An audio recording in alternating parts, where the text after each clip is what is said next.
The latest high-profile round in the battle for equality has recently completed in California. Proposition 8, the ban on same-sex marriage, was ruled unconstitutional and the ban has been overturned. In Mexico, a judge has ruled that same-sex marriage must be recognised in all of the nation's 31 states as granting full matrimonial rights. I've put a link in the description box. Here in the UK, a number of senior politicians have indicated that they believe the law's ban on same-sex marriage is unfair and discriminatory. The deputy leader of the Liberal Democrats has suggested that full equality, allowing same-sex marriage, is a real possibility in the current term of this government. Public opinion in the UK has been leaning towards equal treatment for gay people for some time.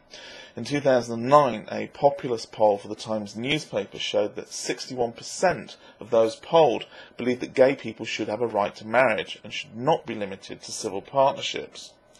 However, that same poll also says that only 41% of people would accept a child as gay. 45% saying that they would be upset but would try to come to terms with it. A sad indication that we're not out of the woods yet, by any means. And the fight is far from over.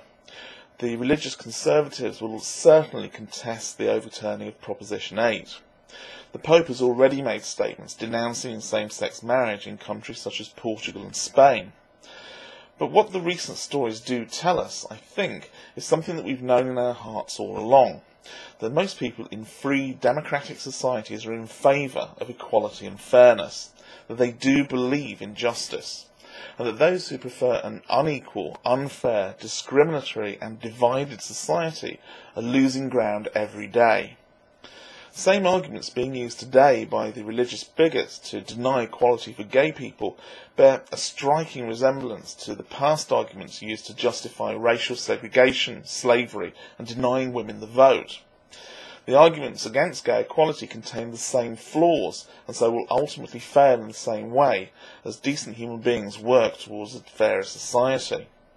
So let's be encouraged by these developments. Don't be disheartened by the setbacks that will occur. They're inevitable, but they're likely to be short-lived. But don't be complacent either. Persistent effort towards equality and fairness will prevail, but only if we make it happen. But be in no doubt that we can make it happen. We can make the world a better, fairer place for ourselves and our descendants. And as long as we keep that in mind, we can let those who believe in barbaric, prehistoric fairy tales continue to live in their Bronze Age world if that's what they want. Because the rest of us, well, we're heading for the stars.